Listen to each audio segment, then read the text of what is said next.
Hello everyone and thank you for joining us. My name is Gisela and I will be the host for today's webinar. Before we dive into the content, let me cover a few housekeeping items. At the bottom of your screen are multiple application engagement tools that you can use. All these engagement tools are raisable and movable, so feel free to move them around to get the most out of your desktop space. You can also expand your presentation area or maximize it to full screen by clicking on the arrows on the top right corner. If you have any audio or video issues, you can find some answers to some common technical problems located in the Help widget at the bottom of your screen. Please note that a copy of today's slide deck and additional resources are available in the resources list. Please have a look and download everything that you may find useful. On top of this, the webinar will be recorded and sent to the email you registered with. Lastly, if you have any questions during the presentation, you can submit them through the Q&A widget. We are here to answer you live in the chat, so don't hesitate to reach out. If we run out of time or we don't manage to answer your questions, we will be sure to follow up later by email. Now, I would like to hand it over to our speaker, Francis.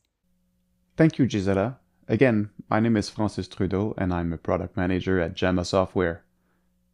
I'm also a curious scout leader who thrives in the great outdoors and enjoys a good story. Now, picture me as a hiker standing at the foot of a mountain. And that mountain? It represents the path of development, the climb towards a vision that guides our every step. My specific role is to give you a clearer elevated view, helping you navigate your projects from start to finish, measuring progress and managing risks along the way. The summit of the mountain represents that ideal, managing the development process through data. In other words, making decisions based on available information. Think metrics, graphics, trend lines, dashboards, etc. But like any true vision, it's not just a destination, it's a challenge. Can we even get there? Is there a taller peak hidden behind this one? That mystery is part of the adventure. In today's webinar, I invite you to tag along this journey. I'll show you the progress we've made so far, offer a glimpse of the path ahead, and share how you can contribute to making this vision a reality. So we are set for a journey, and our first milestone along the way is the Live Trace Explorer, which is essentially a visual, dynamic representation of the V model for evaluating coverage, addressing gaps, and managing associated risks. Focusing on the diagram, each tile represents a component or set connected with trace paths. These paths are gray if there are no relationships between the items in adjacent tiles, and they turn green and red to indicate the number of valid or suspect relationships between those tiles. On the right side, the Verifications and Validations branch shows the number of test cases linked to items within the container on its left, no matter where they appear in the project. At the bottom of each tile, you'll find a metric representing the ratio of those test cases included in a test plan. On the requirements side, the top part of each tile displays stats, including the number of items by type and any open conversations. In the bottom half, you'll find coverage metrics, essentially the ratio of existing relationships to expected ones, as defined by the Traceability information model. Overall, the Live Trace Explorer is meant to expose the coverage completeness as the ratio of existing over expected relationships, and a measure of the validity of relationships by exposing a metric of suspect relationships between related items included in two adjacent tiles. By creating a diagram for a simple project, one can easily get a big picture of a project, spot gaps, and keep track of progress. Beautiful, isn't it? Are we there yet?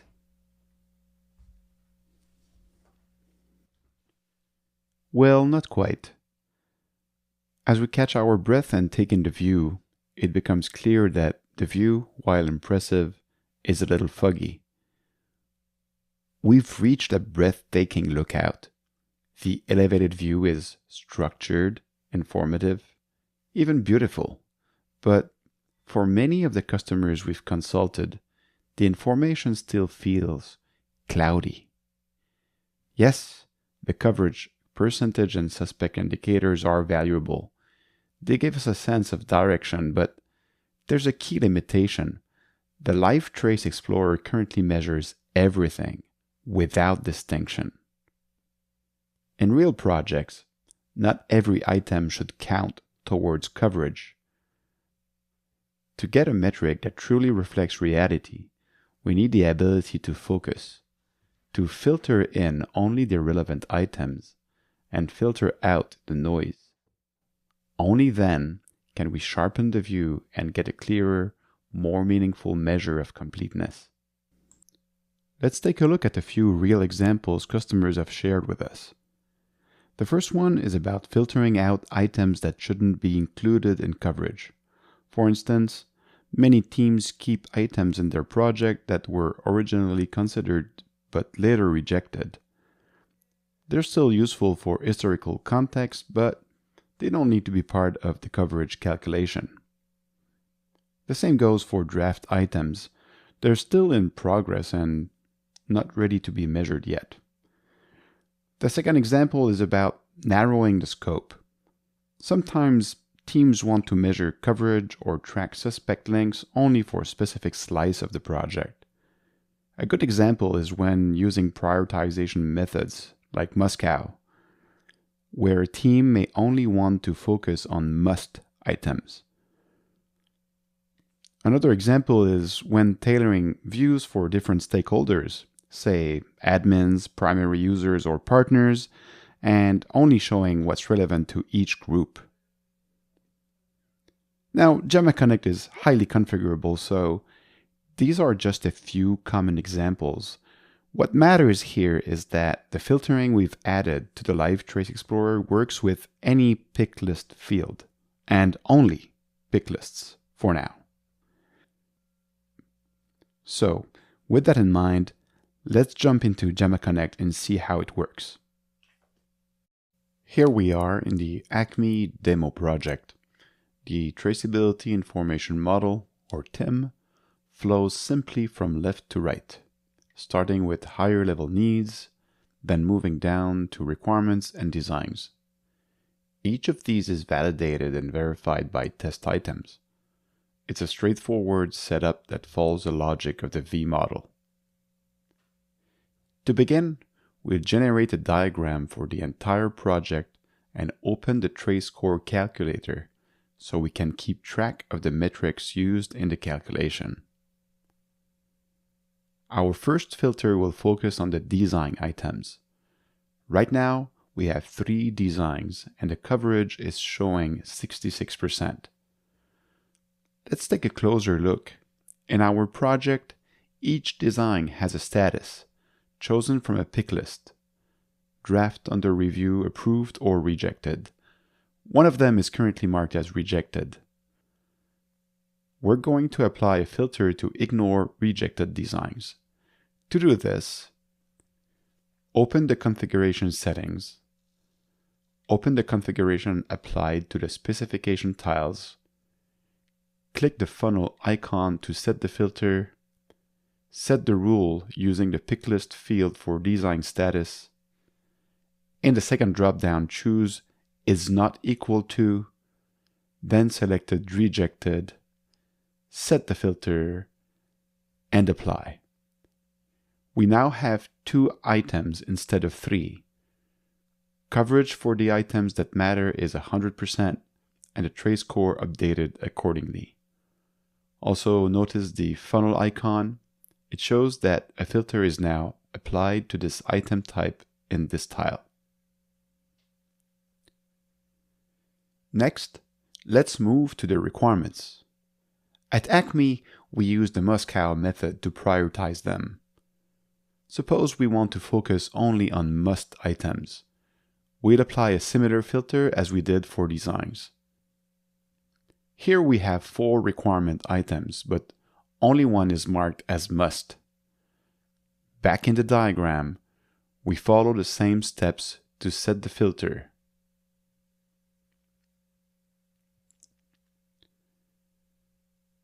Before I hit apply, you can probably guess the item count will drop to 1, but watch what happens with the suspect and coverage metrics.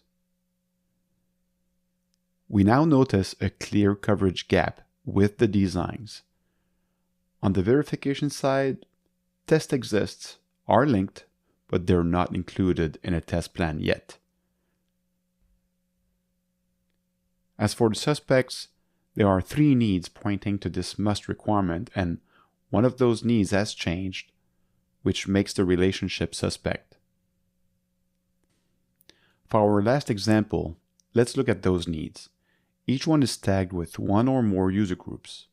Let's say we only want to measure the needs relevant to partners. We go back to the configuration panel. Since this is a multi-select pick list, our rule options are contains and does not contain. We choose contains and select partner. Before I hit apply, pay attention to the suspect links, the test metrics, and open conversations. See how all these related metrics are refreshed to only consider information from filtered items. To wrap up, this configured filtered diagram gives us a trace score specifically for the partner needs, focusing on must requirements and excluding rejected designs. Finally, we can save this configuration, for example, as Acme for partner, so we can return to it later.